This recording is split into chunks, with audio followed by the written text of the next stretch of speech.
Nós sentimos a ausência dos irmãos aqui e depois de um feriado cumprido como esse, nós sentimos falta dos irmãos. Mesmo com o ar ligado, nós sabemos que está quente, tenham paciência, e até as salinhas hoje estão muito quentes por causa do calor que tem feito esses dias. Mas eu tenho uma palavra para você que acha que está quente. O diabo sabe que o inferno é mais quente, para lá ele não quer ir. E tem gente que pensa que o inferno é o lugar onde Satanás reina. Não é. A Bíblia diz que o inferno é o lugar onde ele vai ser julgado. E a Bíblia também diz que o inferno não foi preparado para nenhum de nós. O inferno foi preparado para o diabo e os seus anjos. Você está achando quente? Cuida da sua alma, que é o melhor que nós podemos fazer. Isaías capítulo 40, verso 1 diz assim: Consolai, consolai o meu povo, diz o vosso Deus, e falai ao coração de Jerusalém, bradai-lhe que já é vindo o fim do tempo da sua milícia, que a sua iniquidade está perdoada e que já recebeu em dobro das mãos do Senhor por todos os seus pecados. Voz do que clama no deserto, preparai o caminho do Senhor, endireitai no ermo vereda nosso Deus. Todo vale será aterrado e nivelados todos os montes e outeiros. O que é tortuoso será retificado e os lugares escabrosos aplanados. A glória do Senhor se manifestará e toda a carne a verá, pois a boca do Senhor o disse. Uma voz diz: clama, e alguém pergunta: que hei de clamar? Toda a carne é erva, e toda a sua glória como a flor da erva. Seca-se a erva e caem as flores, soprando nelas o hálito do Senhor. Na verdade, o povo é erva. Seca-se a erva e cai a sua flor, mas a palavra de Deus permanece eternamente. Vamos ler juntos esse último verso? Seca-se a erva e cai a flor, porém a palavra de nosso Deus subsiste eternamente. Eu quero hoje falar sobre o caminho do Senhor. E o caminho do Senhor não é uma referência à pessoa de Jesus. Não é nesse sentido que nós queremos falar. O Senhor Jesus disse: eu sou o caminho, a verdade e a vida. E Jesus é o caminho que conduz-nos ao Pai. Se você quer ir ao céu, você precisará entrar nesse caminho, que na verdade é uma pessoa. Ele diz: tomai sobre vós o meu jugo e aprendei de mim, que sou manso e humilde de coração. Quando é que nós fazemos isso? Estando no caminho, andando nele, sendo pela sua palavra guiados. Mas o texto que nos serve de base fala sobre o caminho do Senhor. Jesus é o caminho que nos leva ao céu, mas o Senhor Jesus, aqui no versículo 5 diz assim: a glória do Senhor se manifestará e toda a carne a verá, pois a boca do Senhor o disse. A referência do versículo 5 é uma referência com respeito à vinda de Jesus. Nós nunca vimos tantos sinais acontecendo como, especialmente nos últimos 2 anos, sinais bíblicos que estão apontando para a volta do Senhor. Porque o Senhor pontuou os sinais da sua vinda na sua palavra, para que nenhum de nós fôssemos pegos de surpresa. É estranho nós ouvirmos agora o convite da pastora Juliane, que nos convida a participarmos de um jantar para os casais, sejam de namorados, noivos ou casados, cujo tema é santificação no relacionamento. E nós temos essa preocupação como igreja do Senhor, de termos os nossos relacionamentos santificados. Por uma única razão: o Senhor está vindo. Nós temos total consciência de que o Senhor está vindo, e ele não vem de qualquer maneira. Versículo 5 diz: a glória do Senhor se manifestará. A glória do Senhor se manifestará. Durante todos os textos proféticos que falam a respeito da vinda do Senhor Jesus, todos eles citam que a vinda do Senhor será gloriosa. Hollywood, com toda a sua parafernália em efeitos especiais, jamais conseguiria sequer arranhar quanto ao que será a realidade da vinda do Senhor. Nós sabemos que não conseguimos fitar a luz do sol. O sol é criação. Agora você imagina fitar o Criador e o seu Filho, o Senhor Jesus, quando vier, esse mundo vai ser inundado da sua glória. Por isso, a igreja do Senhor precisa constantemente estar em fervente oração, em fervente consagração. Hoje à tarde, depois de meditarmos nessa palavra, eu fui para a varanda da minha casa para descansar um pouco. Eu tive a alegria de ouvir um culto começando. Naqueles moldes antigos em que se fazia culto com o microfone na mão e com a caixa de som na rua. Eu achei que fosse de uma igreja que tem a uma quadra da nossa casa. Eu falei, que bênção. E o irmão começou a orar. Eu juntei com ele a oração. Fechei os olhos, ele mesmo não estava de frente para ele, mas estava ligado a ele em espírito. E ele foi orando, eu fui concordando. Ele não orou menos do que 25 minutos. Depois eu corri por causa do horário para chegarmos aqui, e eu fiquei curioso. Eu imaginei, quero ver quantos irmãos que estão lá reunidos nesse grande ajuntamento, porque houve oração, houve uma pregação abençoada e houve um louvor com uma guitarra. E quando nós estávamos vindo para cá, eu e Mateus passamos em frente, não era na igreja, era na casa que tinha do outro lado da rua, dividida por um valão, de frente para a igreja, mas não era o trabalho da igreja. E tinham 3 pessoas anunciando: preparai o caminho do Senhor. Preparai o caminho do Senhor.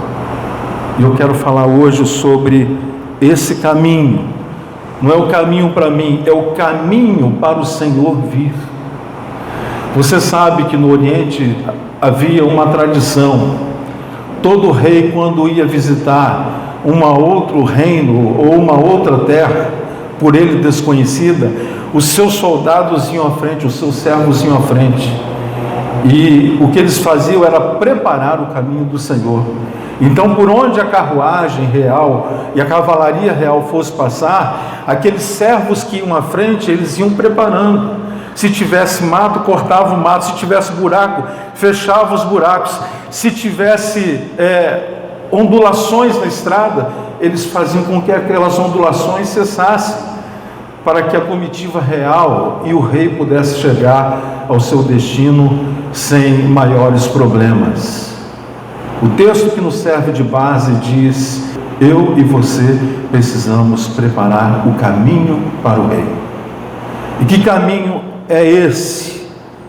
É o caminho humano. É o caminho que nos diz respeito. No versículo 4, ele diz assim: todo vale será aterrado, e nivelados todos os montes e outeiros. O que é tortuoso será retificado, e os lugares escabrosos aplanados. O caminho humano, irmãos, possui esse tipo de adversidades. Vales e montes. O caminho humano, muitas vezes, ele é áspero e torto, então precisa ser aplanado. E o caminho humano é o caminho pelo qual o Senhor chegará até o ser humano. E a Bíblia nos fala sobre caminhos, pensamentos e sobre o nosso coração. Diz assim, Provérbios 5, 21: porque os caminhos do homem estão perante os olhos do Senhor, e Ele considera todas as suas veredas. O nosso caminho está diante do Senhor. E o Senhor, Ele observa a maneira como nós andamos. As nossas veredas estão completamente descobertas diante do Senhor. Nós achamos que A ou B não sabe o que nós fazemos, mas o Senhor sabe o que estamos fazendo, porque os caminhos do homem estão perante os olhos do Senhor e Ele considera todas as suas veredas. Ainda no capítulo 53 do profeta Isaías, Isaías diz assim: todos nós andávamos desgarrados como ovelhas, e cada um se desviava pelo seu caminho. O homem sem Deus, ele faz um caminho próprio, e esse caminho próprio não leva ele para perto de Deus, pelo contrário, o caminho que o homem faz para si, levará o homem para longe de Deus. Por isso o profeta Isaías diz: preparai o caminho, porque o Senhor está vindo. É o caminho do coração, é o caminho dos sentimentos, é o caminho dos pensamentos, e muitas vezes estão cheios de ondulações, cheios de vales, cheios de buracos, muitas vezes caminhos tortuosos, e o Senhor diz: preparai o caminho, porque eu estou chegando. Você, como igreja do Senhor, você precisa buscar no Senhor força para você ter uma vida de consagração e santificação, por uma única razão: o céu é um lugar para santos, o céu é um lugar para pessoas que se consagraram. Consagração é separação, santificação é estar separado daquilo que não é santo. E a ordem divina é: sede santos como eu sou santo, diz o Senhor. Eu sei que esse assunto não é popular, porque quando nós ouvimos falar sobre a necessidade da santificação, a nossa carne, ela pulsa na direção contrária à santificação, na direção contrária à consagração, porque sagrar-se, santificar-se não é fácil, é difícil. Mas temos aprendido aqui pela palavra do Senhor que, se quisermos agradar o Senhor, a lei da cruz deve ser aplicada à nossa vida: tomar cada dia a sua cruz, negar-se a si mesmo e seguir o Senhor. Isso é preparar o caminho do Senhor. E eu tenho uma pergunta para você: como está o seu coração nessa noite? O que precisa ser retirado do seu coração, do seu mundo mental, dos seus sentimentos que não estão alinhados com a palavra do Senhor? Como está o caminho que você está preparando para o Rei vir através de você? Nós temos aprendido assim a orar que o teu reino venha, e temos que ter a coragem de orarmos para que o reino do Senhor venha mesmo, a começar sobre a nossa própria vida. Quando o reino de Deus em nós se manifesta, as trevas correm. A luz, quando se manifesta, tudo que existe de trevas em nós some. E nós temos que ter a coragem de dizer: Senhor, ilumina as trevas do meu interior. Sabe por quê, meus irmãos? Nós temos lutas diárias, lutas porque estamos debaixo de um sistema caído. A Bíblia diz: o mundo jaz no maligno, mas não deverá mais o mundo nos dirigir, e sim a palavra do Senhor deverá sempre nos dirigir. Eu quero que você volte ao capítulo 40 do profeta Isaías.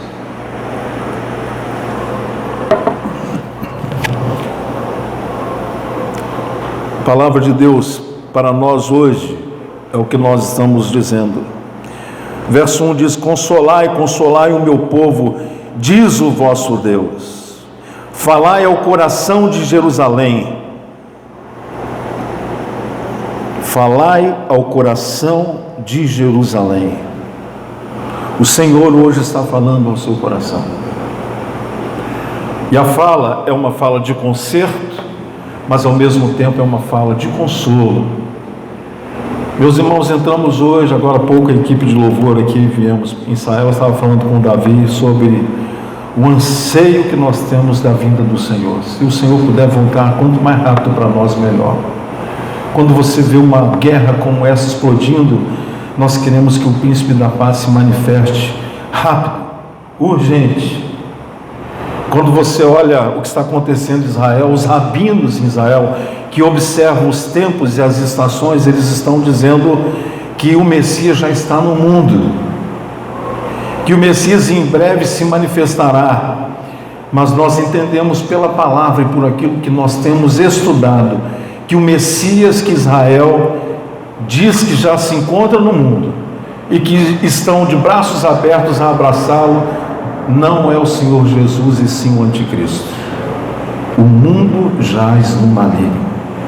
Você pega Mateus 24, quando o Senhor Jesus fala a respeito dos sinais da vinda do Filho do Homem, o Senhor diz: haverão guerras, rumores de guerras, nação contra nação, reino contra reino, pestes, fomes, terremotos e mais um monte de outras coisas que a palavra de Deus pontua para nós como sinais que deverão nos chamar a atenção para que ninguém seja pego de surpresa.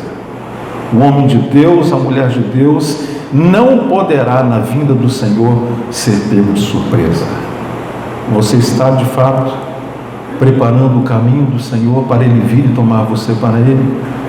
O seu coração tem andado em retidão ou precisa coisas ser acertadas para que o rei venha por ele? Segundo Samuel capítulo 22, versículo 33, diz que o caminho que o homem traça para si é um caminho embaraçoso. E nós temos ordens do Senhor explícitas e específicas para, como igreja do Senhor, obedecermos para sermos bem-sucedidos em todo o nosso caminho. A primeira delas se encontra em Deuteronômio capítulo 6, verso 5, quando assim o Senhor nos diz: amarás, pois, o Senhor teu Deus de todo o teu coração, de toda a tua alma e de toda a tua força. Não é de qualquer maneira, não é quando eu quiser, é quando eu quero e quando eu não quero. Eu devo amar ao Senhor de todo o meu coração, de toda a consciência, com todas as minhas forças. É o que nos diz o conselho divino. Josué capítulo 24, verso 23, é um conselho da palavra do Senhor. O conselho que diz: inclinai o vosso coração ao Senhor. Seu coração tem estado inclinado a ouvir a palavra do Senhor? Assim está. Mas depois que você ouve a palavra do Senhor, você tem obedecido a palavra do Senhor? Você tem praticado a palavra do Senhor? Por isso que o texto nos orienta: inclinai o vosso coração ao Senhor. Quando eu inclino meu coração, eu inclino junto à minha vontade. Então eu começo a andar com o Senhor no exercício de fazer do Senhor a vontade dele e não a minha. Inclinai o vosso coração ao Senhor. O salmista, no capítulo 51, ele disse: cria em mim, ó Deus, um coração puro. O Senhor pede para que um coração puro seja estabelecido em nós. Por isso que o salmista, vendo que o pecado o separava de Deus, ele faz esse pedido a Deus: cria em mim, ó Deus, um coração puro. Vamos falar isso juntos? Cria em mim, ó Deus, um coração puro. Mais uma vez: cria em mim, ó Deus, um coração puro. Sabe por que nós precisamos ter um coração puro? Sem coração puro ninguém verá o Senhor. Sem santificação ninguém vai ver o Senhor. Então essa oração deverá ser constante na nossa vida, deverá ser constantemente falada ao Senhor: Senhor, cria em mim um coração puro, renova em mim um espírito reto, ajuda-me a andar em retidão, porque voz do que clama no deserto. Que voz é essa? É a minha voz, é a sua voz. É a voz que está anunciando: Jesus está voltando. É a essa voz que sai de mim e de você quando testemunhamos acerca de Cristo, é que no interior, de fato e de realidade, deverá estar preocupando-se em traçar, a partir do seu próprio coração, um caminho reto para o Rei. Amarás, pois, o Senhor teu Deus de todo o teu coração, de toda a tua alma e de toda a tua força. O que a voz clama? Versículo 6. Uma voz diz, clama, e alguém pergunta, que hei de clamar? O que é clamar? Clamar é falar em alta voz. Quando a gente pensa em clamar, a gente pensa logo em pedir, como o cego Bartimeu: ó Jesus, filho de Davi, tem misericórdia de mim. A gente pensa que clamar é isso. É também, mas clamar também tem um sentido de anunciar. E o que a palavra de Deus diz que aquele que clama deve clamar? O que essa voz clama? Vamos ler aí juntos comigo. Que hei de clamar: toda a carne é erva, e toda a sua glória como a flor da erva. Seca-se a erva e caem as flores, soprando nelas o hálito do Senhor. O que Deus está dizendo através desse texto? Que eu e você devemos ter consciência da brevidade da nossa existência, de como a vida passa rápido, de como a vida é como um sopro. Diz que é como o hálito que sai da boca do Senhor. Ele mal falou e já passamos. Nós não podemos deixar jamais de termos a consciência de que nós somos como a erva do campo. Crescemos, vicejamos, mas secamos e morremos. Seca-se a erva, caem as flores, mas tem algo que vale a pena. Que algo é esse? Mas a palavra de Deus. Vamos falar juntos? Mas a palavra de Deus faz o quê? Dura para sempre. Voz do que clama. Clama o quê? Clame para o povo. Você deve clamar para o povo, que a nossa vida é muito curta para a gente perder tempo com aquilo que não vale a pena. Devemos clamar ao povo que a nossa existência é muito passageira, que todo o tempo perdido vai nos cercar um dia na eternidade, e que a única coisa que vale nesta vida, o investimento, é a nossa submissão ao ensino da palavra do Senhor, não só nessa internalização, mas também da sua prática. A vida é breve, mas a palavra de Deus é eterna. O que a voz de consolo diz no versículo 1 e 2?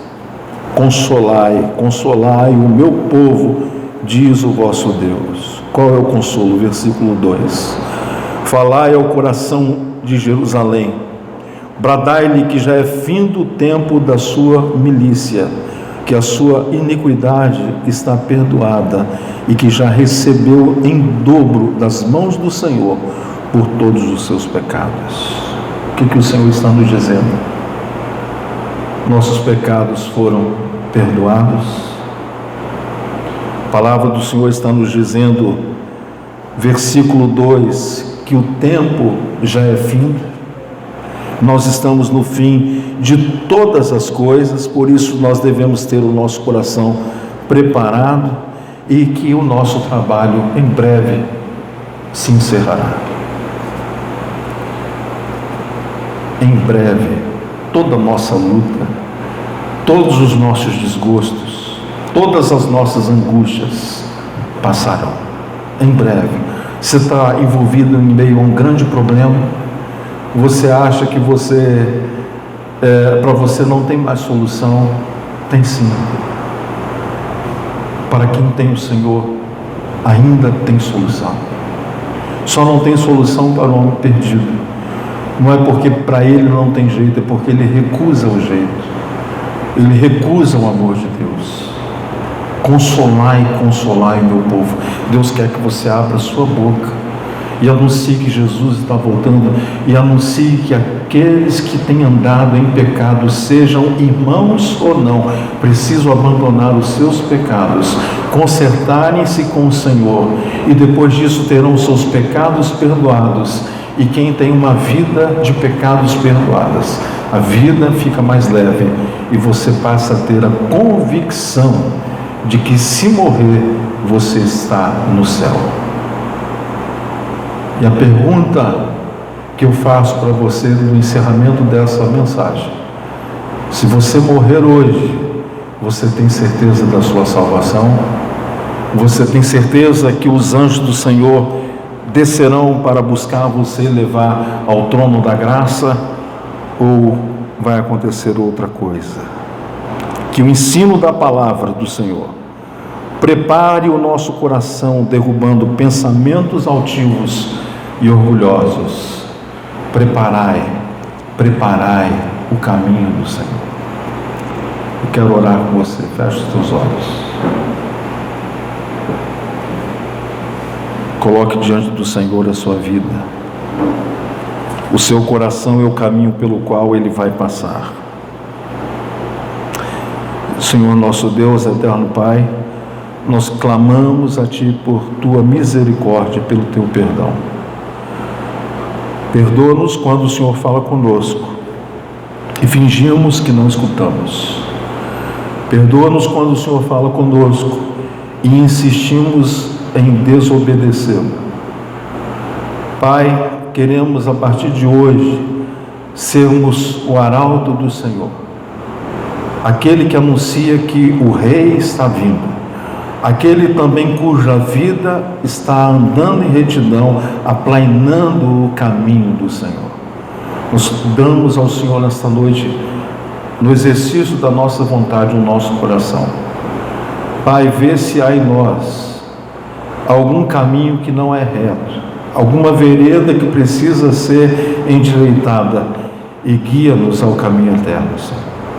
Pai, eu abençoo os irmãos que aqui se encontram, para que possam, ó Deus, aplainar o seu coração, para que na vinda do Rei da Glória, quando esse mundo tomar o grande susto do advento, da vinda do Senhor, que nenhum daqueles que se encontram neste santuário sejam pegos de surpresa, mas que todos sejam levados para a presença de Jesus, com Jesus.